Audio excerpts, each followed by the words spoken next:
அடுத்தது தனுசு ராசி நண்பர்களுக்கு பார்க்கலாம். நீண்ட நாள் குழப்பங்கள் எல்லாமே ஒரு முடிவுக்கு வந்துவிடும். 9ஆம் அதிபதி 9இல் ஆட்சி பெறுகிறார். நீண்ட நாள் குலதெய்வ வழிபாடு, நீண்ட நாள் இஷ்ட தெய்வ வழிபாடு, அற்புதமான ஒரு தெய்வ வழிபாட்டிற்கு சிறப்பான ஒரு நல்ல நிலை. நீங்க அப்படி தெய்வ வழிபாடு செய்வதற்கு நீங்க பிளான் எதுவும் இல்லை அப்படின்னா குலதெய்வம் இல்லைன்னா உங்களுக்கு இஷ்ட தெய்வம், நீண்ட நாள் விருப்பப்படக்கூடிய சில நவகிரக ஸ்தலங்களுக்கு சென்று வழிபாடு செய்வது மிகுந்த நன்மைகளை கைமேல் கொடுக்கும்.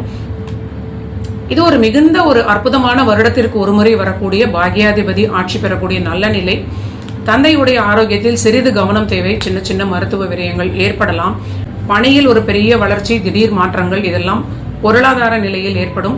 ஆண்களாக இருக்கக்கூடிய தனுசு ராசிக்கு வாழ்க்கை துணையுடைய ஒரு சில பணிக்கான பிரிவாக இருக்கலாம். சிலருக்கு ஈகோ கிளாஷ் ஏற்படலாம்.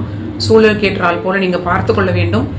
பாகியஸ்தானத்தில் இணையக்கூடியது வாழ்க்கை துணைக்கு நீண்ட நாள் விருப்பங்கள் நிறைவேறும். பொருளாதாரத்தில் ஏற்றம் ஏற்படும்.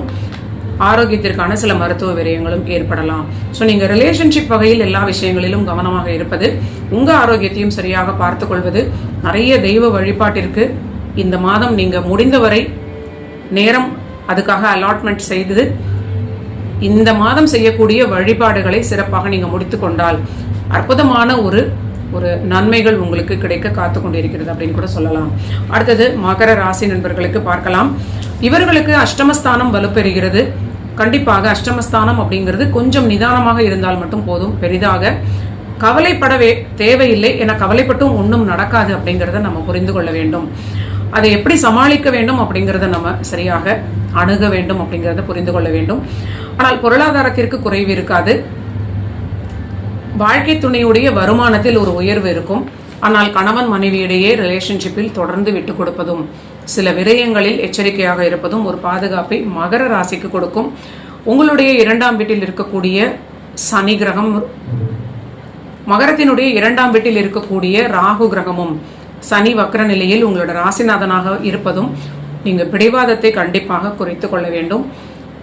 மேலும் ஆவணி மாதம் 4ஆம் தேதி சுக்கிரன் கிரகம் உங்களுடைய 6ல் இருந்து 7ஆம் வீட்டிற்கு மாறுவது ஆண்களாக இருக்கக்கூடிய மகர ராசி நண்பர்களுக்கு திருமண வாழ்வில் சில அனுசரிக்க வேண்டிய காலகட்டமாக இருக்கிறது. இது சுக்கிரன் காரகோ பாவனாஸ்தி அடிப்படையில் கண்டிப்பாக ஒரு சலசலப்பை ஏற்படுத்தலாம். ஓரளவிற்கு அனுசரிப்பது ஒரு நல்ல பலனை கொடுக்கும். பணியில் அற்புதமான வளர்ச்சி ஆவணி 13ற்கு பிறகு மகரத்திற்கு நடக்க இருக்கிறது. 6 புதன் 8இல் அமர்வது ஒரு விபரீத ராஜயோகம்.